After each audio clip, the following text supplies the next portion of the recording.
Hello everyone, Nico here. Today we're going to be doing a brief overview of the standard Genbu deck and how its combo cards work.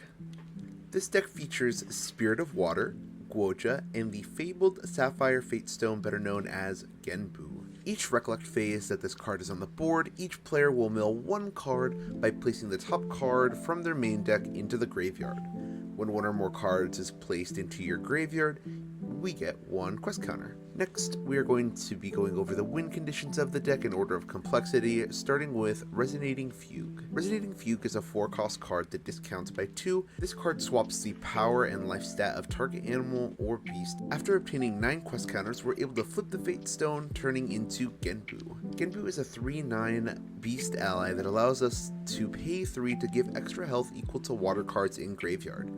Importantly, we want to use the ability to give extra health to Genbu after Resonating Fugue has resolved, so that way we get that 1 extra health since the power and life swap resolves last in the layering process. To do this combo in your main phase, you will need 6 cards in hand. After paying 2 for Resonating Fugue and letting it resolve, and 3 more to activate the ability, and we are ready to swing. In this case, we have 10 cards in our graveyard, which will give Genbu a total of 19 health after activating the ability, which will allow us to do a devastating amount of damage to our opponent.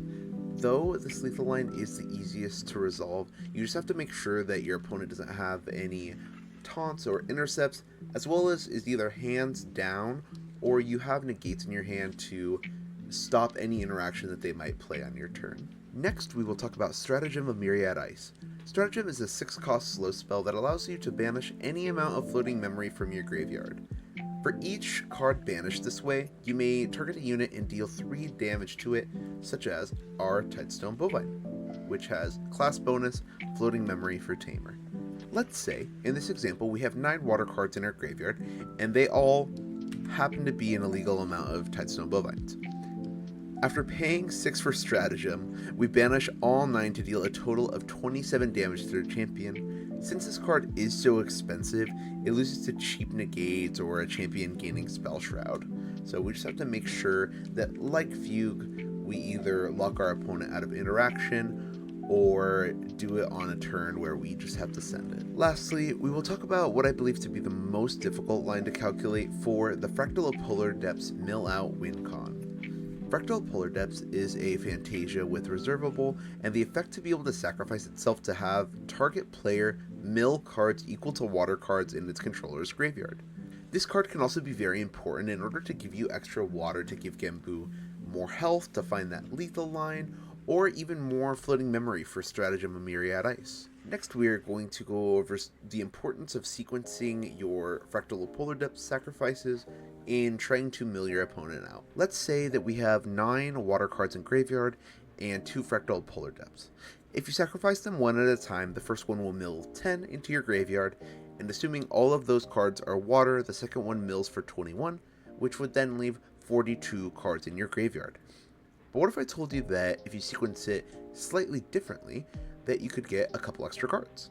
If instead we sacrifice both before one of them resolves, then we get 1 extra card from the other Fractal Polar Depths being in graveyard, which will in end give us 2 extra cards in our graveyard. Since you must declare a target as a part of resolving the ability, you must declare your targets clearly.